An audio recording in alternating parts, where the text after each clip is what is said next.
इस वीडियो में सीखेंगे बाइंडिंग एनर्जी पर न्यूक्लियन और बाइंडिंग एनर्जी कर्व। हमने क्या सीखा? हमने सीखा कि न्यूक्लियर फोर्स क्या है, देन सीखा हर न्यूक्लियस का एक मास डिफेक्ट होता है, फिर सीखा न्यूक्लियस में एक बाइंडिंग एनर्जी भी होता है। अभी जो पढ़ने वाले हैं वो इस चीज को समझाएगा कि कोई भी न्यूक्लियस का जो स्टेबिलिटी है, कि एक न्यूक्लियस कितना स्टेबल है, उस चीज को अभी हम इस वीडियो में समझेंगे। जो न्यूक्लियस के बारे में सबसे इंपॉर्टेंट चीज है वो है एवरेज बाइंडिंग एनर्जी। और बाइंडिंग एनर्जी कर्व रिलेटेड जो भी प्रॉब्लम पूछा जाता है वो आपके स्क्रीन के ऊपर अभी आ रहा होगा, ये सारा चीज अभी पढ़ाया जाएगा।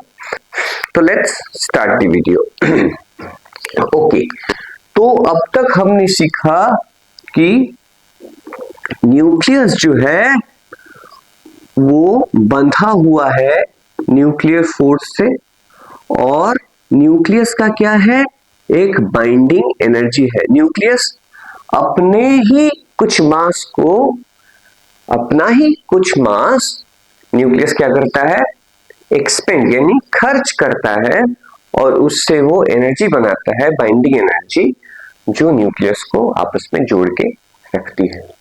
तो क्या फर्स्ट पॉइंट क्या याद रखना है कि एवरी न्यूक्लियस, हर न्यूक्लियस अपना कुछ मास को एनर्जी में कन्वर्ट करता है, जिसको हम बोलते हैं बाइंडिंग एनर्जी। और जितना मास को वो बाइंडिंग एनर्जी में कन्वर्ट करता है उसको हम बोलते हैं मास डिफेक्ट। ये सारा चीज हमको पता है। ओके, अभी बाइंडिंग एनर्जी पर न्यूक्लियन समझने के लिए मैं एक एग्जांपल दूंगा, उस एग्जांपल को ध्यान से सुनना। ये है हमारा पिंकू, ये पिंकू की छोटी बहन, ये पिंकू की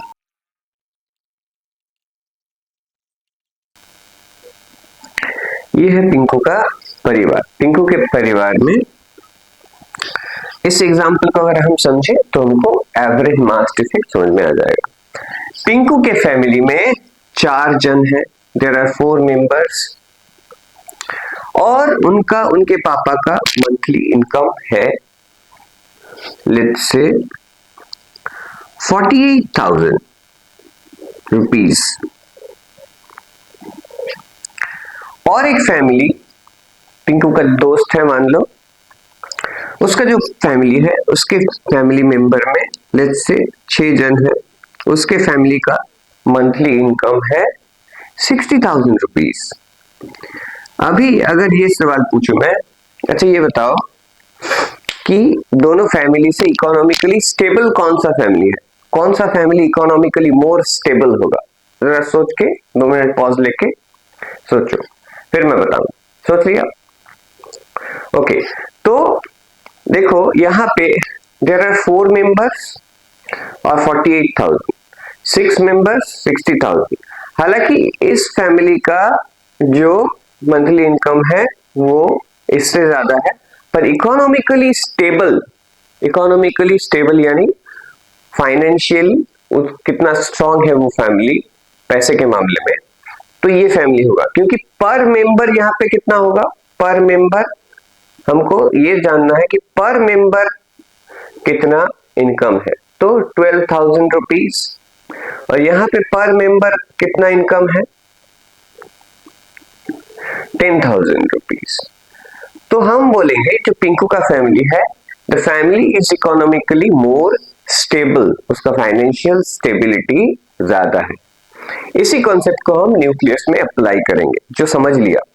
तो हमने किस चीज के ऊपर फोकस किया, ना कि इस चीज के ऊपर कि टोटल इनकम कितना है, हमको इस चीज के ऊपर फोकस करना है कि एवरेज इनकम कितना है। ठीक, एवरेज इनकम के ऊपर फोकस करना है। वही चीज इकोनॉमिक स्टेबिलिटी को दर्शाता है, मतलब दिखाता है कि कौन सा फैमिली कितना इकोनॉमिकली स्टेबल होगा। टोटल इनकम के ऊपर तब फोकस नहीं किया जाता है। ठीक उसी तरीके से अगर हम पूछें कि एक न्यूक्लियस का स्टेबिलिटी किसके ऊपर डिपेंड करता है, तो वो इस चीज के ऊपर डिपेंड नहीं करेगा कि उसका टोटल बाइंडिंग एनर्जी कितना है, वो इस चीज के ऊपर डिपेंड करेगा कि एवरेज बाइंडिंग एनर्जी कितना है। Average binding energy let's say किसी एक न्यूक्लियस में मान के चलो there are 10 nucleons, suppose 10 nucleons और सपोज 20 न्यूक्लियंस है,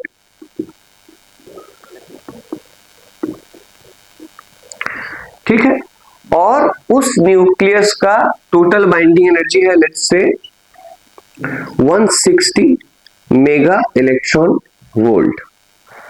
तो एवरेज बाइंडिंग यानी बाइंडिंग एनर्जी पर न्यूक्लियन का कॉन्सेप्ट है कि उसका जो टोटल बाइंडिंग एनर्जी है उसको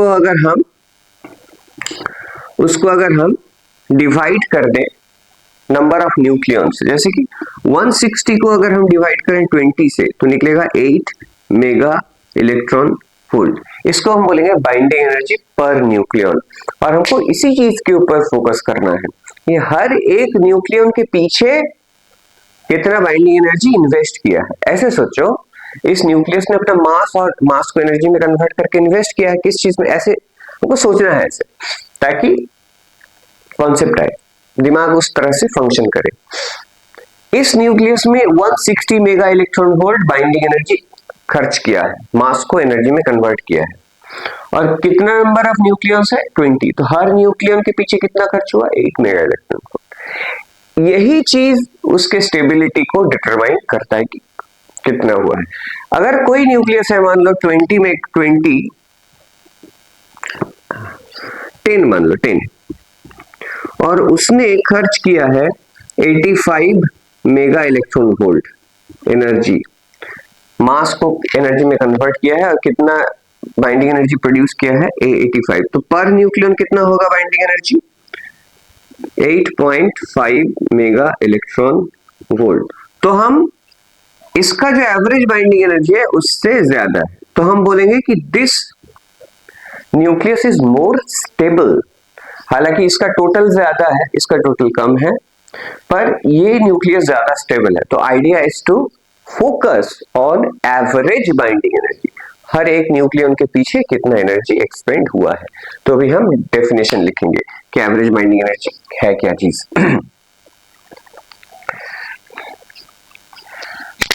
बाइंडिंग एनर्जी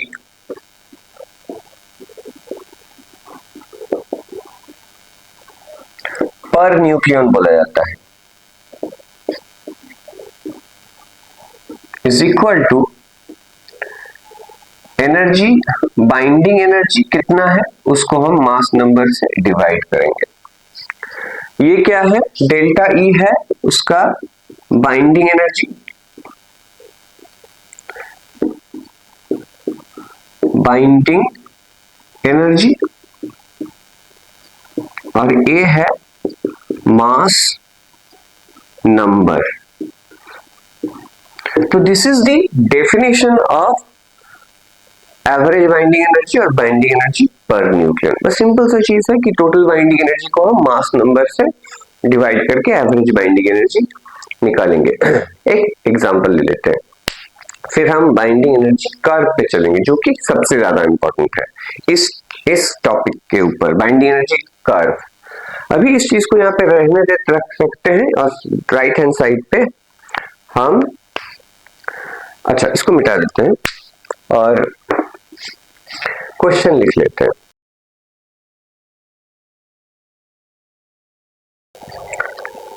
सवाल क्या है, एक न्यूमेरिकल करते हैं। Calculate the binding energy per nucleon of calcium, calcium 40, atomic number 20, mass number 40, उसका बाइंडिंग एनर्जी पर न्यूक्लियन हमको कैलकुलेट करना है। क्या क्या प्रोवाइड किया हुआ है, मास ऑफ ए न्यूट्रॉन, एक न्यूट्रॉन का मास कितना है, मास ऑफ ए प्रोटॉन, एक प्रोटॉन का मास कितना है, और mass of the calcium nucleus, calcium का जो न्यूक्लियस है उसको as a whole, calcium nucleus का एज ए होल मास कितना है इतना। तो हमको पहले क्या निकालना है, बाइंडिंग एनर्जी निकालना है, मास डिफेक्ट निकालना है, फिर मास डिफेक्ट को बाइंडिंग एनर्जी में कन्वर्ट करना है, फिर बाइंडिंग एनर्जी को 40 से डिवाइड करना है। फिर से रिपीट करते हैं, पहले क्या स्टेप है कि हम कैल्शियम का मास डिफेक्ट निकालेंगे, फिर उसको बाइंडिंग एनर्जी में कन्वर्ट करेंगे, फिर हम बाइंडिंग एनर्जी को 40 से डिवाइड करने से पर न्यूक्लियन बाइंडिंग एनर्जी निकल जाएगा। तो पहले हम मास डिफेक्ट का फॉर्मूला लिखेंगे। मास डिफेक्ट का फॉर्मूला है Z है नंबर ऑफ एटॉमिक नंबर यानी number of protons into mass of a proton plus A minus Z number of neutrons into mass of a neutron. ये है, ये total mass होना चाहिए। इससे हम न्यूक्लियस का मास को माइनस करेंगे तो हमारा मास डिफेक्ट निकलेगा। मास डिफेक्ट हम निकालेंगे, अभी वैल्यू बैठाएंगे। The atomic number of calcium is 20, mass of a proton 1.007825। ये है मास ऑफ ए प्रोटॉन। अभी हम न्यूट्रॉन का mass 40 minus 20 equal to 20 into mass of a neutron. Mass of a neutron 1.008665। ये है न्यूट्रॉन का मास और इससे हम किसका मास को माइनस करेंगे, जो ये है टोटल मास जो होना चाहिए था, और ये न्यूक्लियस का मास को हम माइनस करेंगे। ये है न्यूक्लियस का मास 39.962589।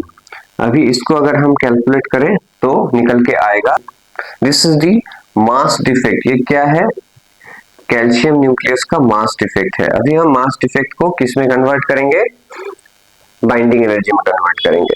तो हमको पता है 1 AMU is equal to 931 mega electron volt. हमको बार बार E equal to mc² use नहीं करना है, हमको याद रखना है कि 1 AMU जो मास है उसको अगर हम एनर्जी में कन्वर्ट करें तो इतना मेगा इलेक्ट्रॉन वोल्ट आएगा।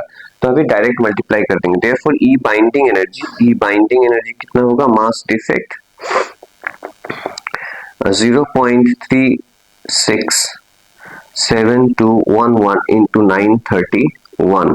इसका वैल्यू निकल के आए 341.87 मेगा इलेक्ट्रॉन वोल्ट। तो ये है बाइंडिंग एनर्जी किसका, कैल्शियम का। एवरेज बाइंडिंग एनर्जी हम निकालना चाहें, therefore binding energy per nucleon, binding energy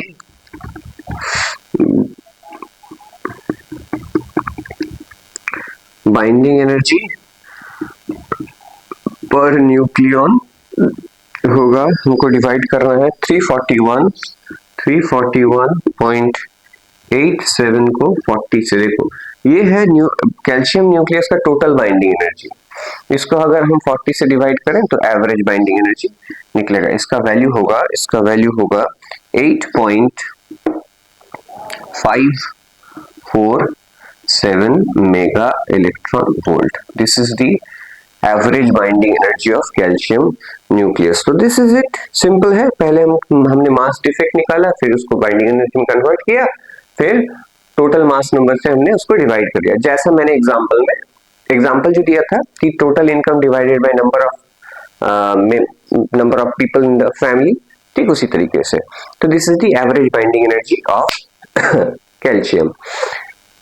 यही टॉपिक रिलेटेड अगर आप प्रैक्टिस करना चाहें तो पीडीएफ में आपको डिस्क्रिप्शन बॉक्स में आप जाके ले सकते हैं। एसएल अरोरा से मैंने वो पीडीएफ बना के आपके लिए वहां पे डाला हुआ है।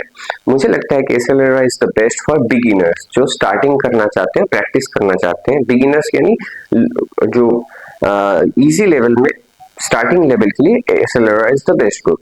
तो पीडीएफ में इसके ऊपर बहुत सारा न्यूमेरिकल अवेलेबल है, आप चाहें तो वहां से प्रैक्टिस कर सकते हैं। अभी हम आगे बढ़ेंगे बाइंडिंग एनर्जी कर्व की तरफ, जो कि इस वीडियो का मेन टॉपिक है। इस वीडियो का मेन टॉपिक ही है binding energy curve, average binding energy curve. अभी हम ये समझेंगे, एक कर्व से समझेंगे कि जितना सारे एलिमेंट्स हमारे पास अवेलेबल है, 118 या जितना भी है, वो सारा जो न्यूक्लियस है उसका स्टेबिलिटी किसका कितना है। अगर हम कंपैरिजन करें हर एक न्यूक्लियस का स्टेबिलिटी, न्यूक्लियस का जो स्टेबिलिटी होता है कि न्यूक्लियस कितना स्टेबल है, क्योंकि हर न्यूक्लियस इक्वल सा स्टेबल नहीं होता है, हर न्यूक्लियस का स्टेबिलिटी अलग अलग होता है। तो अगर हम कंपेयर करना चाहें तो जो ग्राफ से हम वो कंपैरिजन करेंगे वो अभी बनेंगे। तो अभी हम क्या समझेंगे, binding energy per nucleon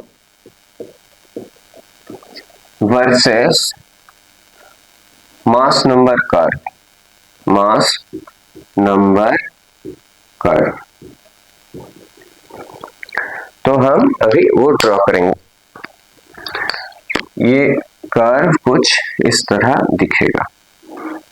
so this is the curve जो हम सीखना चाहते हैं। देखो बहुत ही इंपॉर्टेंट कर्व है, यहीं से सवाल पूछा जाता है कि draw this curve and explain. Simple, इस कर्व को ड्रॉ करो और समझाओ इसको, ऐसा सवाल पूछा गया है बहुत बार। तो पहले तो ये हम सीखेंगे, समझेंगे कि कर्व है क्या, मतलब किसके बारे में है। इस साइड प्लॉट किया गया है मास नंबर और इस साइड प्लॉट किया गया है binding energy per nucleon, average binding energy. याद रखना, पहले ही मैंने वीडियो के पहले ही जो एग्जांपल समझाया था, एवरेज बाइंडिंग एनर्जी के ऊपर फोकस करना, ना कि टोटल बाइंडिंग एनर्जी, क्योंकि एवरेज बाइंडिंग एनर्जी ही स्टेबिलिटी का इंडिकेटर है। यानी किसी का एवरेज बाइंडिंग एनर्जी ज्यादा है तो उसका ज्यादा स्टेबल होगा। तो ये कर्व हमको न्यूक्लियर स्टेबिलिटी के बारे में बताएगा कंपैरेटिवली कि कौन किससे ज्यादा स्टेबल है। तो इस साइड हमने क्या प्लॉट किया है, मास नंबर, और इस साइड प्लॉट किया है binding energy per nucleon, average binding energy. अभी इस कर्व को हम पॉइंट, इसका जो कैरेक्टरिस्टिक फीचर है वो पॉइंट करके हम लिखेंगे। मैं एक एक करके लिखता जाऊंगा। Characteristics,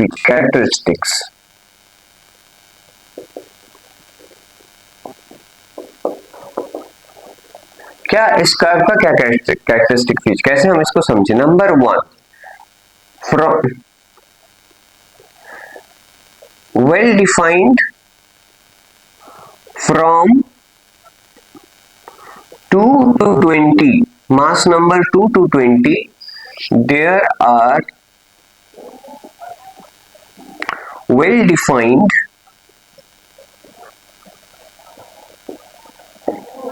maxima and minima। इसको समझेंगे। देखो 2 से लेकर लगभग 20 तक, यहां तक ये इस रीजन में जो है वहां पे बाइंडिंग एनर्जी कर्व देखो, पहले उठता है, उठा फिर उतरा, फिर रोलर कोस्टर जैसा, पहले ऊपर गया फिर नीचे आया, फिर ऊपर गया फिर नीचे आया, फिर ऊपर गया फिर, यानी बाइंडिंग एनर्जी जो वैल्यू है पहले बढ़ा बहुत ज्यादा, फिर घट गया एवरेज बाइंडिंग एनर्जी, फिर बढ़ा फिर घट गया, फिर बढ़ा फिर घट गया, यानी एवरेज बाइंडिंग एनर्जी 2 से 20 तक अगर हम चलते जाएं, एलिमेंट्स ले लें 2 से 20 तक एलिमेंट्स को हम अगर हम सजाते जाएं जो न्यूक्लियस है, तो बाइंडिंग एनर्जी बढ़ेगा घटेगा, बढ़ेगा घटेगा, एवरेज बाइंडिंग एनर्जी बढ़ेगा घटेगा। तो उसी चीज को बोला गया है from 2 to 20 there are well defined maxima, यानी जहां पे पीक है ऐसे पीक, और मिनिमा जैसे, मिनिमा मतलब जैसे जो नीचे की तरफ पीक है ऐसा वाला, ऊपर के मैक्सिमा यानी ऐसा, और मिनिमा यानी ये वाला नीचे वाला। ये तो ये 3 मिनिमा हो गया और ये 3 मैक्सिमा है, ऊपर वाला मैक्सिमा नीचे वाला मिनिमा। तो यही बताया गया है। इसको कैसे समझना है कि पहले किसी का बाइंडिंग एनर्जी बहुत ज्यादा है, किसी का फिर नीचे आ गया, फिर ऊपर आ गया, फिर नीचे आ गया, ऐसा एवरेज बाइंडिंग एनर्जी। फिर नेक्स्ट पॉइंट में क्या बताया गया है, from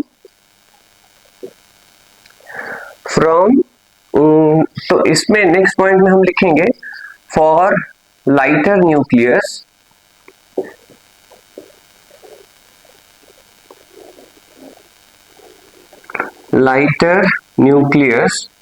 nuclei, the binding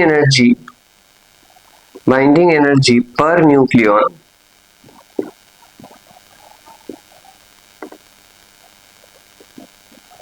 is low। क्या है, बाइंडिंग एनर्जी पर न्यूक्लियन लो है। जो लाइटर न्यूक्लियस है, जो यानी हल्का जो न्यूक्लियस है, उसके लिए बाइंडिंग एनर्जी पर न्यूक्लियन देखो कम है। ये है ड्यूटेरियम, हाइड्रोजन का ये है ड्यूटेरियम, ये है ट्राइट्रियम, फिर है हीलियम। इसका जो इन लोग का जो binding energy, average binding energy वो कम है, नीचे की तरफ है, यानी इनका स्टेबिलिटी कम होगा। ये सारा जो न्यूक्लियस होगा इसका न्यूक्लियर स्टेबिलिटी क्या हो, कम होगा। यही चीज बताया गया है for lighter nuclei the binding energy पर न्यूक्लियस इज लो, यानी इसके इनके बारे में बात किया जा रहा है। ठीक है, ओके। सो अभी 3 नंबर पॉइंट में क्या होगा, from mass number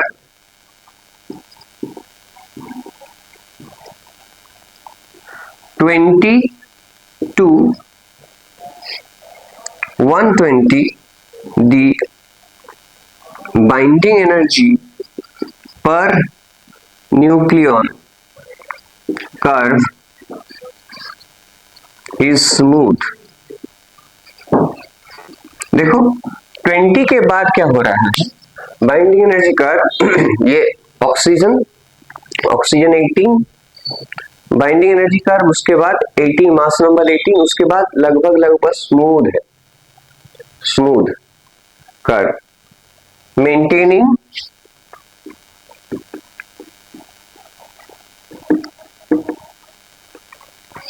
average binding energy 8 mega electron volt, लगभग 8 mega electron volt binding energy है 20 से 120 के बीच। जो जितना सारा न्यूक्लियस है उसका बाइंडिंग एनर्जी लगभग सेम है। इसी चीज को बताया गया है कि 20 से लेके 120 तक जो न्यूक्लियॉन्स है मास नंबर, उनका बाइंडिंग एनर्जी लगभग सेम है और वो लगभग 8 मेगा इलेक्ट्रॉन पे है। पीक एट Fe 56 उसका with binding energy with 8.5 mega electron volt पर न्यूक्लियॉन।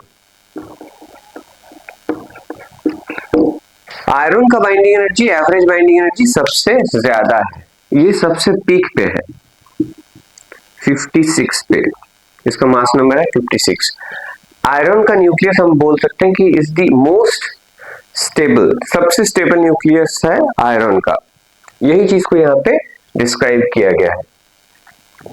अभी 4 नंबर पे हम लिखेंगे mass number greater than the average binding energy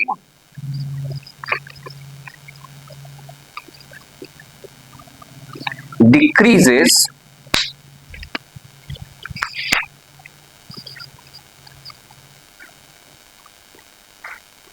for nuclei mass number having mass number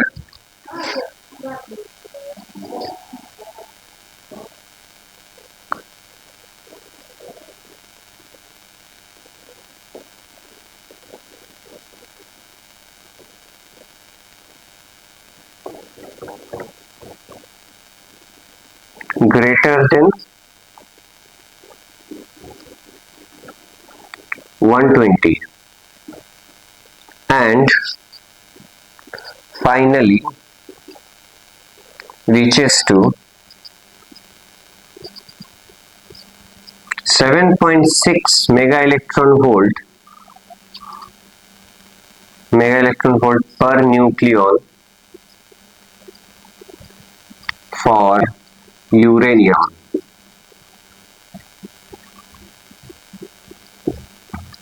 एक 120 के बाद एवरेज बाइंडिंग एनर्जी धीरे धीरे वो नीचे जाता रहता है, 120 तक लगभग सेम रहता है। 8 mega electron volt on an average सबसे ज्यादा होता है आयरन का, फिर वो धीरे धीरे कर क्या होता है, नीचे जाता रहता है